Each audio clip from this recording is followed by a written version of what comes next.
अध्याय 10 का भाग पहला पढ़ेंगे बाबर। ठीक है, पढ़ेंगे बाबर के बारे में, मुगल साम्राज्य में बाबर का शासनकाल। ठीक है, 1526 ईस्वी से 1530 ईस्वी तक किसका शासनकाल? बाबर का। ठीक है, बाबर का जन्म 1483 ईस्वी में फरगाना में हुआ था। कहाँ हुआ था? फरगाना में। ठीक है, 1494 ईस्वी में वह फरगाना का शासक बना। कब बना? 1494 ईस्वी में। ठीक है, मुगलों की राजभाषा फारसी थी। मुगलों की राजभाषा क्या थी?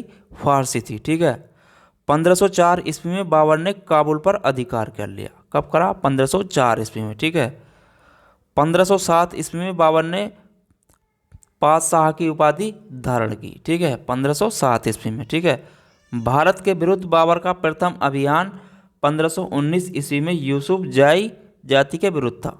किसके विरुद्ध?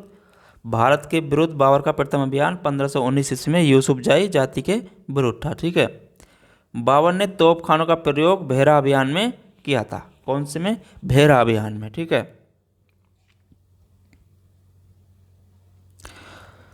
बाबर को भारत पर आक्रमण करने के लिए राणा सांगा तथा लाहौर के गवर्नर दौलत खां लोधी ने निमंत्रण भेजा था। बाबर को भारत पर आक्रमण करने के लिए राणा सांगा और तथा लाहौर के गवर्नर दौलत खां लोधी ने निमंत्रण भेजा था। ठीक है, पानीपत का प्रथम युद्ध अप्रैल 1526 में बाबर ने तुलगामा युद्ध नीति एवं तोपखाने के प्रयोग से युद्ध जीता। ठीक है, पानीपत का प्रथम युद्ध। ठीक है, तोपों को सजाने में उस्मानी विधि का प्रयोग किया जाता था। ठीक है, इस युद्ध में इब्राहिम लोधी की हार हुई। ठीक है, पहला युद्ध किसके? 1526 अप्रैल 1526 में पानीपत का प्रथम युद्ध किसके बीच हुआ था? बाबर और इब्राहिम लोधी के बीच। ठीक है, बाबर ने तुलगामा युद्ध पद्धति को उजेबको से ग्रहण किया था। ठीक है, बाबर ने तुलगामा युद्ध पद्धति को उजेबको से ग्रहण किया था। ठीक है, बाबर ने कलंदर की उपाधि धारण की। ठीक है, बाबर ने कलंदर की उपाधि धारण की। ठीक है, खानवा का युद्ध 17 मार्च 1527 ईस्वी में बाबर और राणा सांगा के बीच हुआ था। ठीक है, खानवा का युद्ध किसके बीच हुआ था? बाबर और राणा सांगा के बीच कब हुआ था? 17 मार्च 1527 ईस्वी को। ठीक है, जिसमें राणा सांगा पराजित हुआ। इस युद्ध को जीतने के बाद बाबर ने गाजी की उपाधि धारण करी। किसकी उपाधि धारण करी? गाजी की उपाधि। ठीक है, खानवा के युद्ध में बाबर द्वारा जिहाद का नारा दिया गया था। ठीक है, खानवा के युद्ध में बाबर द्वारा क्या का नारा दिया गया था?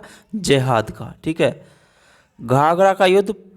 अब घाघरा का युद्ध आपका कब हुआ था? 5 मई 1529 ईस्वी को बाबर और महमूद लोधी के बीच। कब हुआ था? 1529 ईस्वी को 5 मई 1529 को बाबर और महमूद लोधी के बीच घाघरा का युद्ध। ठीक है, इसमें बाबर की विजय हुई। किसकी? बाबर की। ठीक है, बाबर ने चुगतई तुर्की भाषा में अपनी आत्मकथा तुजुक ए बाबरी की रचना की। ठीक है, बाबर ने कौन सी उसकी रचना करी? आत्मकथा की चुगतई तुर्की भाषा में। ठीक है, तुजुक ए बाबरी की। ठीक है, इस पुस्तक का फारसी में अनुवाद अब्दुल रहीम खान खाना ने किया था। फारसी में अनुवाद किसने किया इसका? अब्दुल रहीम खान खाना। ठीक है, बाबर ने बाबरनामा में केवल 5 मुस्लिम शासकों बंगाल, दिल्ली, मालवा, गुजरात, बहमानी, 2 हिंदू शासकों मेवाड़ और विजयनगर का उल्लेख किया है। ठीक है, बाबर ने बाबरनामा में केवल 5 मुस्लिम शासकों बंगाल, दिल्ली, मालवा, गुजरात एवं बहमनी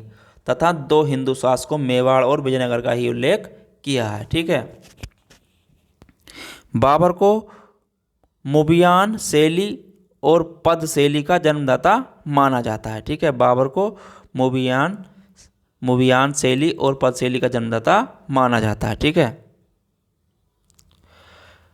बाबर ने भूमि मापन के लिए गज ए बाबरी मापक का प्रयोग किया। किसका? गज ए मापरी का। ठीक है, 1530 ईस्वी में बाबर की मृत्यु आगरा में हुई।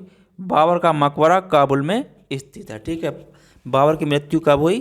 1530 ईस्वी में। ठीक है, इससे संबंधित आपके सभी क्वेश्चन अधिकतर हो चुके हैं। ठीक है, तो चलिए फिर मिलेंगे अगले टॉपिक पर। चलते हैं, अगला टॉपिक रहेगा हमारा हुमायूं। ठीक है, अब हम पढ़ेंगे अगला टॉपिक में हुमायूं के बारे में। ठीक है, और चैनल को लाइक शेयर सब्सक्राइब करते रहें। ठीक है, फिर मिलेंगे अगले टॉपिक पर, हुमायूं पर।